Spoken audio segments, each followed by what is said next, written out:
remember the sound of the lock clicking behind me, final, absolute, the kind of sound that echoes in your chest long after your ears stop hearing it. I stood on the porch at 3:47 p.m. on a Tuesday afternoon, my entire life crammed into a duffel bag and a backpack that cut into my shoulders. The November air bit at my skin, but I was shaking for a different reason. Through the living room window, I could see my mother's silhouette turning away. My father didn't even come to the door. I was 16 years old, and I'd just been erased. The Caldwell family had rules, unspoken ones that wrapped around your throat if you dared to question them. My older brother Marcus could do no wrong. Star quarterback, straight A's, the golden child who made my parents beam with pride at every school function. Then there was me, Jessie, the spare, the one who existed in the margins of their attention, visible only when I'd done something to embarrass them. I should have seen it coming. The signs were there, glaring and obvious, like neon warnings I was too hopeful to read. It started my sophomore year when I made the mistake of falling in love with the wrong person. Her name was Vanessa Chen, and she sat 2 rows ahead of me in AP Literature, always raising her hand with insights that made even our teacher pause and nod thoughtfully. She had this way of tucking her hair behind her ear when she was concentrating, and I was gone. Completely, utterly gone. We started dating quietly, secret smiles in the hallway, shared earbuds during lunch, holding hands under the table at the coffee shop 3 blocks from school where no one from our neighborhood ever went. For 6 months, I lived in 2 worlds. At home, I was the obedient daughter who set the table without being asked and kept my grades just high enough to avoid scrutiny. Away from home, I was Vanessa's girlfriend, and for the first time in my life, I felt like I mattered to someone. I should have been more careful. Marcus found Vanessa's letter in my jacket pocket, a sweet, silly note she'd written during study hall, signed with a heart and her initial. I came home from practice to find him, my mother, and my father sitting in the living room like a tribunal. The letter sat on the coffee table between us. "Is this true?" my mother asked, her voice so cold it could have frozen the air. My throat went dry. "Mum, I can explain. Are you involved with this girl?" My father's voice cut through like a blade. I wanted to lie. God, I wanted to lie. But something stubborn and tired and done rose up in me. "Yes, her name is Vanessa, and she's my girlfriend." The room went silent. Marcus smirked from his place on the armchair, arms crossed, enjoying the show. My mother stood abruptly. "Not in this house, not under my roof.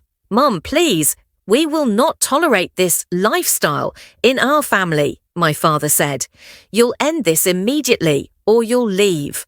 I stared at them, waiting for the punchline, waiting for someone to crack a smile and say they were testing me, but their faces stayed granite hard. "You're serious," I whispered. "Deadly," my mother replied. I thought about Vanessa, the way she laughed, the way she looked at me like I was worth something. And I thought about this house where I'd spent 16 years trying to be small enough not to bother anyone. "Then I guess I'm leaving." My father's jaw tightened. "Don't be dramatic, Jessica." "I'm not." My voice was shaking, but I stood. "If you're going to make me choose between being honest and being your daughter, then I choose honesty." My mother's laugh was bitter.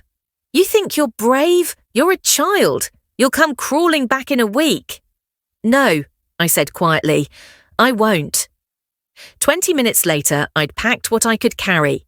My parents stood in the hallway, arms crossed, watching me like I was a stranger they were evicting.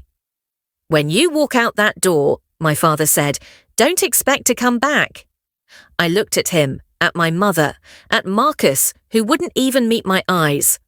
"I won't," I promised, and I didn't. Vanessa's parents took me in that night. Her mother made up the guest room without asking questions, just pulled me into a hug that made me cry for the first time since leaving. Her father squeezed my shoulder and said, "You're safe here." I stayed with them for 7 months until I graduated high school. Vanessa and I broke up amicably the summer after graduation. We wanted different things, different futures, but her family remained my family. They helped me apply to colleges, co-signed my student loans, showed up at my graduation with signs and flowers. They taught me what family was supposed to look like.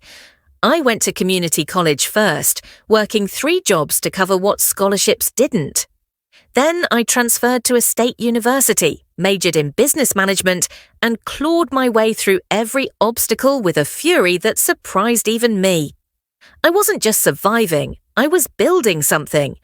By 25, I'd launched my first, a consulting firm that helped small companies streamline operations. By 30, I'd sold that company for enough money to start 3 more. By 36, I was a multimillionaire with a reputation for turning failing businesses into empires. I bought a house with floor-to-ceiling windows overlooking the city. I travelled. I dated. I built a life so far removed from that cramped, suffocating house in the suburbs that sometimes I'd go weeks without thinking about the Caldwells at all, but the past has a way of finding you. The call came on a rainy Thursday evening. I was in my home office reviewing contracts when my phone buzzed with a number I didn't recognise. I almost didn't answer. Hello? Jessie. The voice was older, shakier, but unmistakable. My mother. I froze, pen hovering over paper. 20 years of silence, and she said my name like no time had passed at all. What do you want? My voice came out colder than I intended, or maybe exactly as cold as I intended. She hesitated. We need to talk. Can we meet? Why? A long pause. It's your father. He's sick. Something twisted in my chest. Not sympathy, not yet, just awareness. Sick how? Stage 4 pancreatic cancer. The doctors say he has maybe 6 months. I should have felt something. Grief, fear, the reflexive pull of daughterly concern. Instead, I felt numb. I'm sorry to hear that, I said carefully. Jessie, please, her voice cracked. We need your help. The medical bills we can't afford the treatment he needs. Marcus tried, but his business went under last year, and we've already refinanced the house twice. Ah, there it was. You need money, I said flatly. We need family, she corrected, but the desperation underneath made it clear which one mattered more. I leaned back in my chair, staring at the rain streaking down my windows. You kicked me out 20 years ago for being gay. You told me not to come back, and now you want me to pay for Dad's cancer treatment? Jessie, we were wrong. Were you? I interrupted. Or are you just broke? Silence. I need to think about it, I said. I'll call you back. I hung up before she could respond. I didn't sleep that night. I sat in my living room with a glass of wine I didn't drink, staring at nothing. Part of me wanted to ignore the call, block the number, pretend the Caldwells had stayed in the past where they belonged. But another part, smaller, younger, still 16 and scared, whispered, "What if you regret it?" The next morning, I called my therapist. Dr. Patel listened without interrupting as I explained everything. When I finished, she asked, "What do you want to do, Jessie?" I don't know, I admitted. Part of me wants to tell them to go to hell. Part of me wonders if I'd be a terrible person if I did. You wouldn't be, she said gently.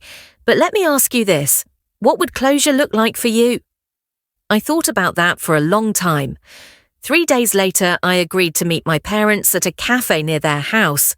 Neutral ground. I arrived first, ordered coffee I didn't want, and sat by the window. When they walked in, I barely recognized them. My father had always been broad-shouldered, imposing. Now he looked shrunken, skin hanging loose over bones, eyes sunken. My mother hovered beside him, aged in ways that went beyond years, grief etched into every line of her face. They sat across from me, the silence stretched. "Thank you for coming," my mother said finally. I nodded. My father cleared his throat. "Jessica, I know things ended badly." "You kicked me out for being gay," I said. No anger, just fact. He flinched. We thought we were doing the right thing. We thought—" He trailed off. "You thought you could control me," I finished, "and when you couldn't, you threw me away." My mother's eyes filled with tears. "We were wrong. We've regretted it every day." "Have you?" I asked. "Because you didn't call when I graduated college. You didn't call when I started my first business. You didn't call when I got engaged." I paused. "You called when you needed money." "That's not fair," my father started. "Isn't it?" I leaned forward. "Tell me, Dad, if you weren't sick, would we be sitting here right now?" He looked away. I took a breath. "I'm going to tell you what I've decided. I'll pay for your treatment, all of it, every bill, every medication, every scan." My mother gasped. "Jessie, thank you." I held up a hand. "I'm not finished. I'll pay for everything on one condition. You go to therapy, both of you. You work on understanding why you did what you did, and you make a genuine effort to change." My father's jaw tightened. "We don't need—" "That's the deal," I said firmly. "Take it or leave it." They exchanged glances. "And one more thing," I added. "You'll never ask me for anything again. After this, we're even. You gave me life. I'm giving you more of it. But that's where it ends." My mother was crying now. "Can't we try to rebuild—" "No," I said, not unkindly. "That door closed 20 years ago. You locked it. I'm offering you help, not reconciliation." They agreed. Over the next 6 months, I paid for everything. The treatments, the at-home care, the medications that cost more than most people's mortgages. I never visited. I never called. I just made sure the bills were handled. My father went into remission. My mother sent a letter thanking me, telling me they were going to therapy, that they were working on themselves. She asked carefully if maybe we could have coffee sometime. I never responded. 2 years later, I got married. Beautiful ceremony, 200 guests overlooking the ocean. Vanessa's parents were there. So were the friends who'd become my chosen family over the years. The Caldwells were not invited. I heard through mutual acquaintances that my mother cried when she found out, that my father said he understood, that Marcus, now sober and working construction, wished he'd stood up for me all those years ago. I didn't respond to any of it. Some people think I'm cold, that I should have forgiven them. That family is family. But I learned something at 16 that I'll never forget. Family isn't who you're born to, it's who shows up. And the Caldwells stopped showing up for me a long time ago. I didn't help them out of love. I helped them because I could, because I'm not the powerless teenager they threw away. I'm the woman who built an empire from nothing, and I wanted them to know exactly what they lost when they chose fear over their own daughter. I gave them mercy, but I didn't give them forgiveness. Those are two very different things. If you're out there and your family has made you feel like you're not enough, like you're too much, like you're wrong just for being yourself, listen to me. You are not the problem. You don't owe anyone access to your life just because you share DNA. You don't owe anyone forgiveness just because they're sick or sorry or suddenly aware of their mistakes. Build your own family, find your people, and when the ones who hurt you come back asking for help, you get to decide what you're willing to give.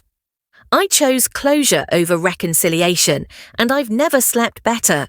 Share your story in the comments. And subscribe, because your next chapter deserves witnesses who actually believe in you.